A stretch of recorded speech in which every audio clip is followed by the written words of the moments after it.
L'enfer est-il réel? Mon invité dit qu'il y est allé. Il rapporte ce qu'il y a vu sur cette édition de It's Supernatural. Bonjour, je suis Citrode, votre journaliste d'investigation. Et je ne peux pas attendre jusqu'à ce que vous rencontriez mon invité. C'est Ronald Reagan. Et il est littéralement allé en enfer. Ron Reagan, vous devez vraiment avoir eu beaucoup de problèmes avec l'identification de votre nom. Certainement, Sid. Maintenant, quel type d'enfance avez-vous eu? Vous m'avez dit que vous avez eu une expérience à propos d'un agneau. Un agneau? Oui. Oui, quand j'avais 9 ans, je vivais dans les montagnes de l'Est du Tennessee et on était très pauvres. Mon père était un alcoolique et nous avions peu de moments pour jouer comme des enfants, mais il y avait une voisine qui m'avait donné un bébé agneau. En fait, j'ai marché 2 miles pour attraper l'autobus scolaire et traversant sa cour un après-midi, elle m'a donné cet agneau et il est devenu mon ami. Et en fait, arrivé là où il m'attendait dans le champ de pâturage l'après-midi, quand je rentrais de l'école, et une chose tragique s'est produite. Qu'est-ce que c'est? À 9 ans, mon père travaillait sur une automobile un après-midi et il était ivre comme d'habitude, jurant. Quand je suis arrivé, je ne voulais vraiment pas être frappé ou maudit. Était-il violent? Il vous a beaucoup frappé? Oh oui, très abusif. L'alcool contrôlait sa vie. Mais j'ai essayé de le contourner, de me promener avant qu'il ne se rende à la maison. Mais j'ai vu mon agneau allongé sur le sol à côté de la voiture, et je me suis approché pour voir ce qui n'allait pas. Et il était couvert de sang rouge sur la laine blanche. Il avait pris un démonte-pneu et avait poignardé l'agneau. Et juste dans une rage ivre, il l'a tué. Alors, à 9 ans, j'ai juste commencé à crier. Et je suis devenu totalement rebelle. Et je me suis embarqué à partir de ce moment-là dans un style de vie terrible. Par curiosité, étiez-vous plutôt intrépide ou étiez-vous plutôt timide? Au début, j'étais timide, en fait. J'étais l'aîné de 3 enfants. Mais nous avons tous été abusés, verbalement, physiquement, et nous avons vu notre mère constamment battue. J'étais donc timide. Mais, après l'expérience avec l'agneau, la haine a possédé ma vie et à partir de ce moment-là, je suis devenu un enfant très violent et je suis devenu un adulte très violent. Par curiosité, avez-vous répété l'histoire? Êtes-vous devenu alcoolique? Ah oui, autant je détestais mon père, autant je suis devenu juste comme lui. Juste par curiosité, quand vous étiez très jeune, vous êtes-vous dit, je ne vais jamais être comme lui? Oh oui, constamment, je l'ai dit à ma mère, je l'ai dit à mon frère et ma sœur, et je ne serai jamais comme papa. N'est-ce pas étonnant que vous êtes devenu ce que vous détestiez? Oui. C'est comme une loi spirituelle? Oui. Alors, vous vous êtes marié jeune? Oh oui, à 17 ans. Quel âge avait votre femme? 15 ans. C'est jeune. Et je connais juste votre parcours. Cela ne devait vraiment pas être un mariage. Oh non, en fait, je lui apportais un style de vie, même adolescent.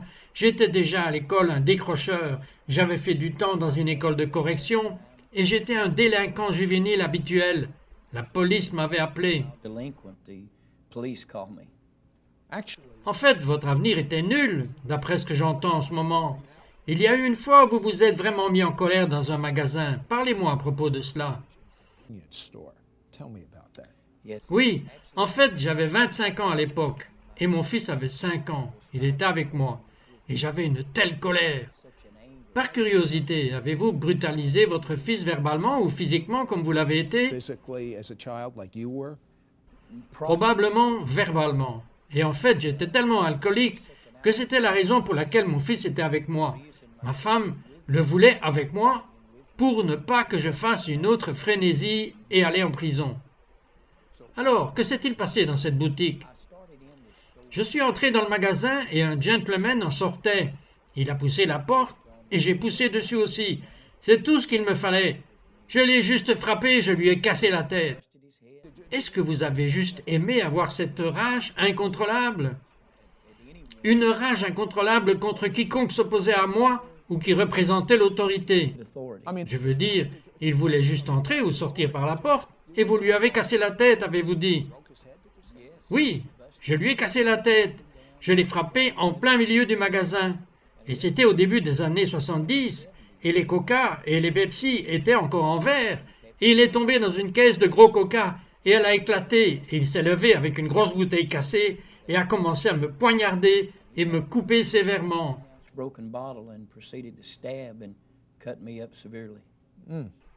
À quel point? En fait, j'ai été coupé au bras gauche, excepté l'os. Les biceps, les ligaments, les artères étaient tous coupés. Étiez-vous conscient quand c'est arrivé? Avez-vous réalisé ce qui se passait? La rage était si intense que même si à chaque fois que mon cœur battait, du sang coulait sur le sol. Avez-vous réalisé que vous étiez en train de mourir? Non, ça ne m'est pas venu à l'esprit. Juste de la rage. Est-ce que vous vous en souciez? Je n'aurais pas pu m'en soucier moins. Y avait-il quelque chose qui valait la peine de vivre? Rien. Je ne savais pas ce que c'était l'amour, ma femme, mes enfants, la vie en général. En fait, j'avais un souhait de mort, je suppose. Mais vous aviez votre jeune fils là-bas, vous n'étiez pas inquiet pour lui? Non, pas vraiment. J'étais tellement ivrogne et toxicomane que rien ne m'importait. Alors, vous êtes littéralement en train de mourir, à ce que j'entends. En fait, j'ai continué à essayer de me battre. Et il n'arrêtait pas de me couper et de me poignarder à chaque fois que j'essayais de le frapper. J'étais juste fou. Que s'est-il passé ensuite? Le gérant du magasin a dit « Si vous n'allez pas à l'hôpital, vous allez mourir en quelques minutes. » Et mon fils était hystérique, il a vu tout cela. Il était juste hystérique. Mais le gérant de ce magasin m'a conduit à l'hôpital qui était à 2 miles. Mais le sang a rempli le plancher de la voiture. Au moment où nous sommes arrivés aux urgences, j'étais presque inconscient. Je pouvais encore entendre les voix, mais vraiment pas me concentrer. N'y avait-il pas de peur de la mort à l'intérieur de vous pendant que cela se passait? Non, d'aucune manière.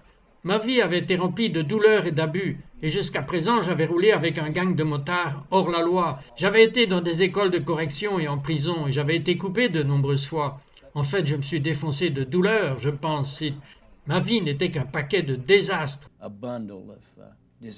Eh bien, ce chauffeur d'ambulance devait savoir que vous vous accrochiez à la vie, prêt à mourir. Et il a dit quelque chose de très étrange. Oui, en fait, quand ils m'ont emmené aux urgences, j'entendais leur voix dire « Nous ne pouvons pas l'aider. Nous devons le transporter dans un autre hôpital. » Et ils m'ont mis à l'arrière d'une ambulance. Et ma femme était arrivée à ce moment-là et elle est montée dans l'ambulance avec moi. Mais un jeune ambulancier m'a regardé en face et je l'ai entendu dire ces mots. « Monsieur, vous avez besoin de Jésus. Invoquez Jésus. » Et vous? Je ne connaissais pas Jésus. Saviez-vous quelque chose à son sujet? Non. Aviez-vous déjà lu la Bible? Non. Et en fait, je l'ai maudit. J'ai maudit l'ambulancier et son Jésus. Je ne savais pas ce qu'il voulait dire. Cela m'intimidait. Maintenez cette pensée. Vous allez découvrir que Ronald Reagan est vraiment allé littéralement en enfer. Ne partez pas.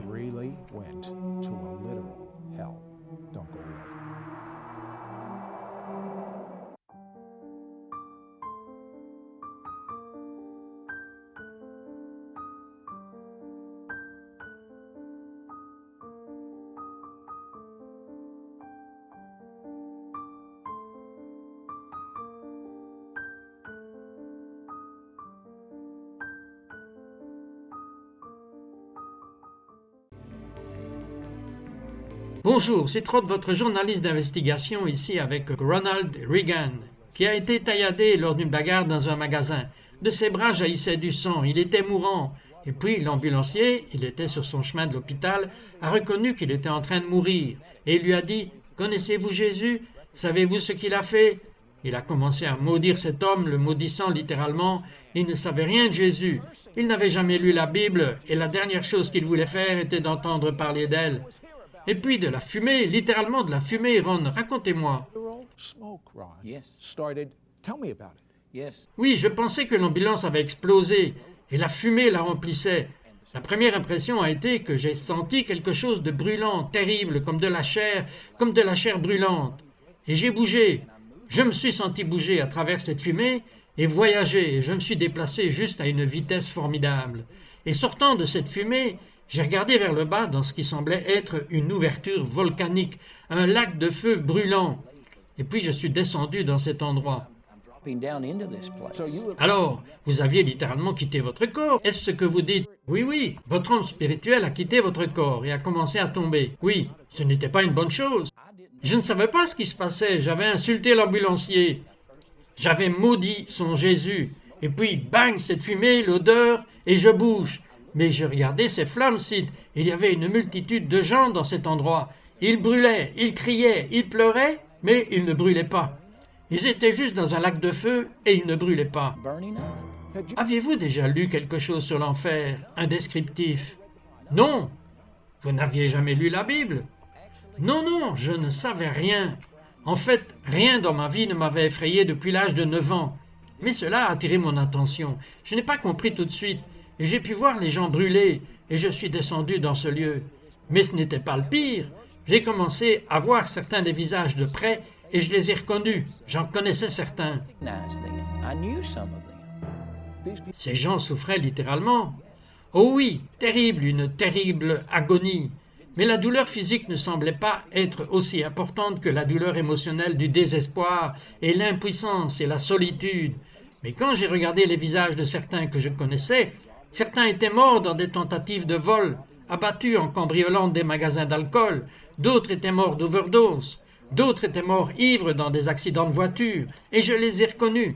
Et ils me criaient dessus, m'appelant par mon nom, en disant « Retourne, ne viens pas dans ce lieu, il n'y a pas moyen d'en sortir, il n'y a pas d'échappatoire. » Et j'ai donc été submergé par cela, et je n'ai pas réalisé ce que je voyais.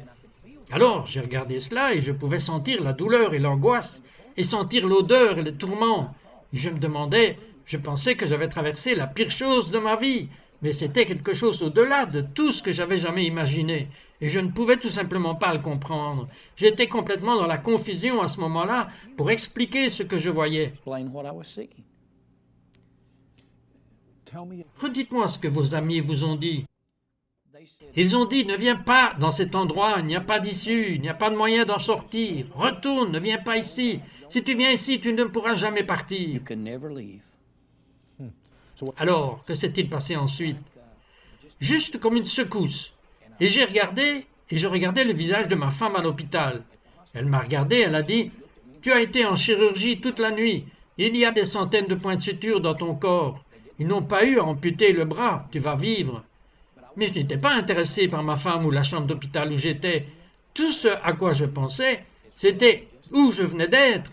Je pouvais encore le sentir, je pouvais encore l'entendre. Je peux encore ressentir l'agonie de cet endroit.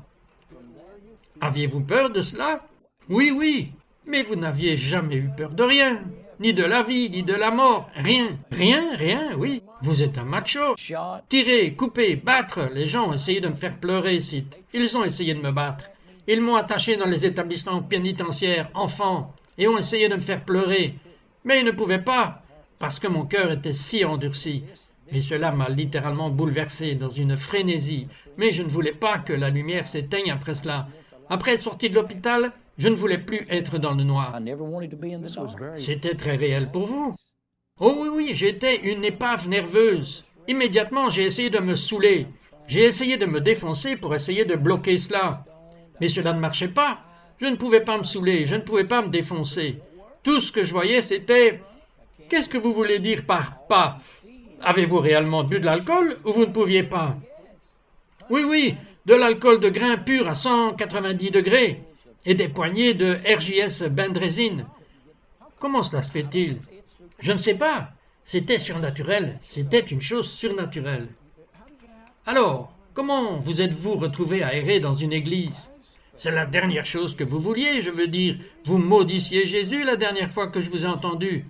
C'était l'été 1972 quand c'est arrivé. Quelques mois plus tard, j'étais toujours un homme dans la misère. Et je ne pouvais pas me reposer, je ne pouvais pas planer, je ne pouvais pas me saouler. Je suis rentré à 2 heures du matin, la lumière était allumée dans la chambre. Ma femme était assise sur le lit, et quand je marche vers elle, je vois son visage qui brillait plus lumineux que la lumière du plafond. Elle ne pouvait pas avoir grand-chose de brillant sur son visage. Non, non, elle n'avait rien. Je veux dire, elle était mariée avec vous. Exact, elle avait été maltraitée. Je l'avais agressée verbalement et physiquement. Et je l'avais laissée seule, ce dont je suis vraiment désolé à présent. Mais ce sont les faits. Mais elle a levé les yeux vers moi et elle a dit, « Ronnie, ce soir, Jésus-Christ est entré dans mon cœur. Ce soir, Jésus m'a sauvé. Et il y a encore ce nom. Je n'ai pas réalisé ce que cela signifiait. Mais les rides autour de ses yeux que je lui avais donnés par les soucis et la solitude avaient disparu. Et elle brillait, elle souriait. Elle a dit, « Jésus est entré dans ma vie ce soir lors d'une réunion de prière. » Donc j'étais abasourdi, mais je savais que quelque chose était différent. Et elle a dit, « Voudrais-tu aller à l'église avec moi ?» J'ai pensé pendant une seconde, j'ai pensé que j'avais tout essayé. Qu'est-ce que j'avais à perdre? Je ne peux pas imaginer que cet homme macho va à l'église. Vous l'avez vraiment fait, Ron? Je l'ai fait. Je l'ai fait. Alors, comment était-ce? Eh bien, je ne savais pas comment agir. Je pensais que l'église c'était un club comme le Lions Club ou le Rotary Club. Je ne savais pas comment agir. Je me suis assis à l'arrière avec ma femme. Je ne connaissais rien de la Bible. Je ne savais pas ce que l'homme faisait ou disait. Mais il a ouvert la Bible et il a commencé à la lire. Aucune écriture n'aurait signifié quoi que ce soit pour moi. Il a dit « Je lis Jean 1, verset 29 ». Cela ne signifiait rien pour moi.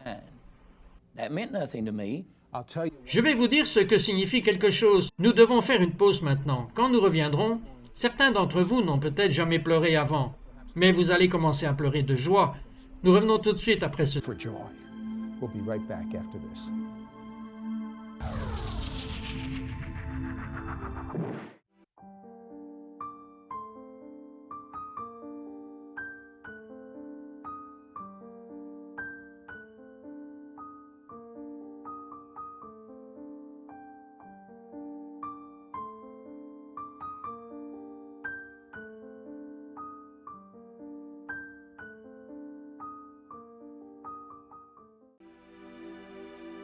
Bonjour, c'est Trott, votre journaliste d'investigation ici avec Ron Reagan.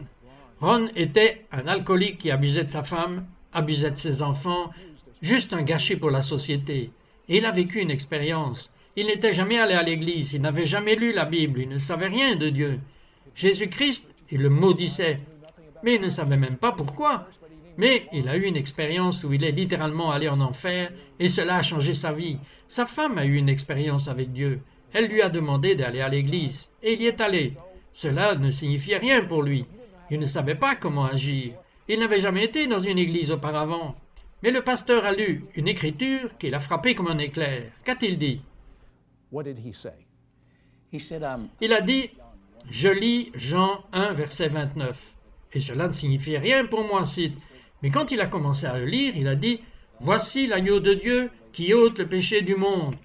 Et aussitôt qu'il a dit agneau, il avait mon attention, parce que je suis retourné à mon agneau que j'avais quand j'avais 9 ans et que mon père ivre avait tué, et où je suis devenu si rebelle. Je me suis demandé, mais de quoi parle-t-il, un agneau? Et il a dit, Jésus-Christ est le sacrifice de Dieu, l'agneau, c'est ton ami, il est ton sauveur, c'est le Messie. J'ai commencé à ressentir des choses que je n'avais jamais ressenties depuis que j'avais 9 ans. Et il a dit, si vous l'invoquez, il changera votre vie et vous rachètera de la destruction. Et il a dit, quelqu'un voudrait-il se manifester? Et j'ai pensé, je dois sortir d'ici. Je me suis effectivement levé et j'ai essayé de partir. Mais je ne pouvais pas partir. Une force m'a amené vers l'avant de cette pièce. Écoutez, vous êtes un homme que personne ne force à rester. Vous dites qu'il y avait quelque chose de plus fort que vous qui vous a forcé à rester là? Oui, et il y avait des puissances au travail plus grandes que tout ce que j'avais jamais connu, tout ce que j'avais jamais vécu. Et les gens sont venus vers moi et ils ont commencé à essayer de m'aider. Ils ont dit, ceci est la prière du pécheur et c'est la voie romaine. Je n'ai rien compris. Cela n'avait aucun sens pour moi. Mais j'ai commencé à pleurer. Pour la première fois, depuis que j'avais 9 ans, j'ai commencé à verser des larmes. Et 9 ans, c'était quand votre agneau avait été tué, oui. D'une manière si brutale. Oui, et j'ai crié, Dieu, si tu es réel et si tu existes, s'il te plaît, tue-moi ou guéris-moi. Je ne veux pas vivre, je ne suis pas un père, je ne suis pas un mari, je ne peux pas garder un emploi, s'il te plaît, tue-moi ou guéris-moi. À ce moment-là, Tout dans ma vie a changé. L'état d'esprit approprié m'est revenu. L'amour a rempli ma vie et j'ai pleuré, et j'ai embrassé ma femme et mes enfants. Et j'étais propre. Je suis propre. Il n'y a pas de condamnation. Il n'y a plus la douleur qui m'avait poursuivi pendant des mois. Et la drogue? Qu'en est-il de l'alcool? Aucun retrait du tout. Pas de sevrage de la drogue, pas de sevrage de l'alcool.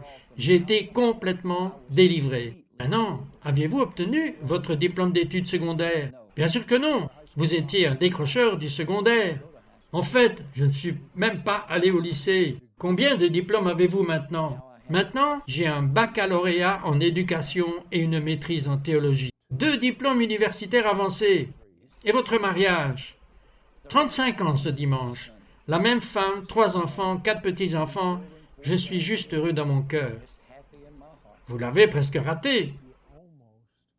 Oui, oui. Si vous l'aviez manqué, vous croyez que vous auriez été en enfer? Maintenant que je comprends ce qu'est l'enfer, je sais que j'aurais été en enfer. Vous pensez à certains de vos amis qui étaient là-bas?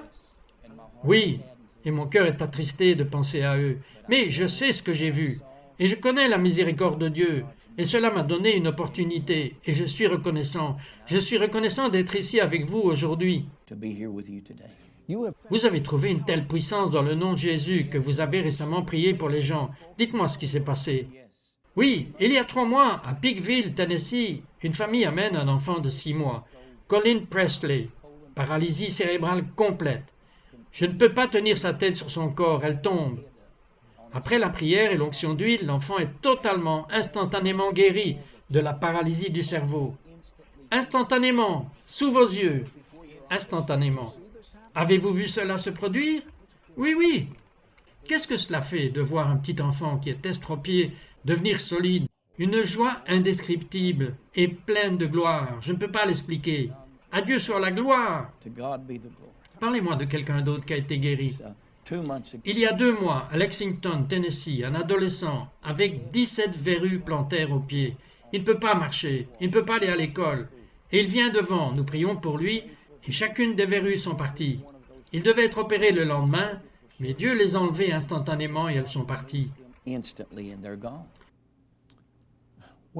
Quand des choses comme ça vous arrivent instantanément, que ressentez-vous? Ma vie n'est épargnée que pour être un vaisseau de Dieu. J'aurais été en enfer. Le temps que j'ai sur cette terre est pour guérir les malades, libérer les captifs, prononcer le nom de Jésus pour la délivrance. Et si quelqu'un vous disait, Ron Reagan, vous avez imaginé ce truc de l'enfer, vous avez eu une hallucination, que diriez-vous? J'y étais. Vous ne pouvez pas discuter avec l'expérience, peu importe le niveau d'instruction. J'ai rencontré des psychologues et des psychiatres et des théologiens, j'ai parlé avec eux. Je sais où j'étais et je sais que c'est la miséricorde de Dieu qui m'a délivré.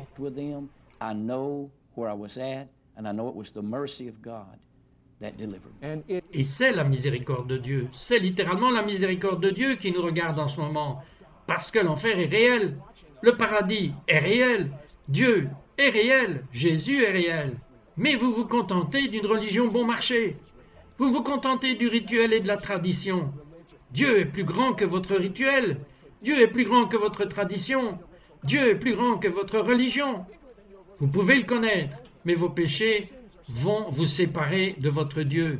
Si vous vous repentez, dites à Dieu que vous êtes désolé et que vous allez vous détourner de vos péchés avec son aide. Et croyez que Jésus a lavé chacun de vos péchés. Puis, de votre bouche, dites « Jésus, tu es mon Seigneur et Sauveur. Seigneur Jésus, viens habiter en moi, et je prie au nom de Jésus que tous ceux dont le cœur recherche Dieu en ce moment reçoivent la confirmation du Saint-Esprit sur eux.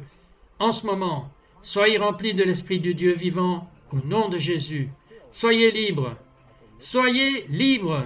Vous connaissez la vérité, et la vérité vous rendra libre. Be free. You know the truth. The truth has set you free.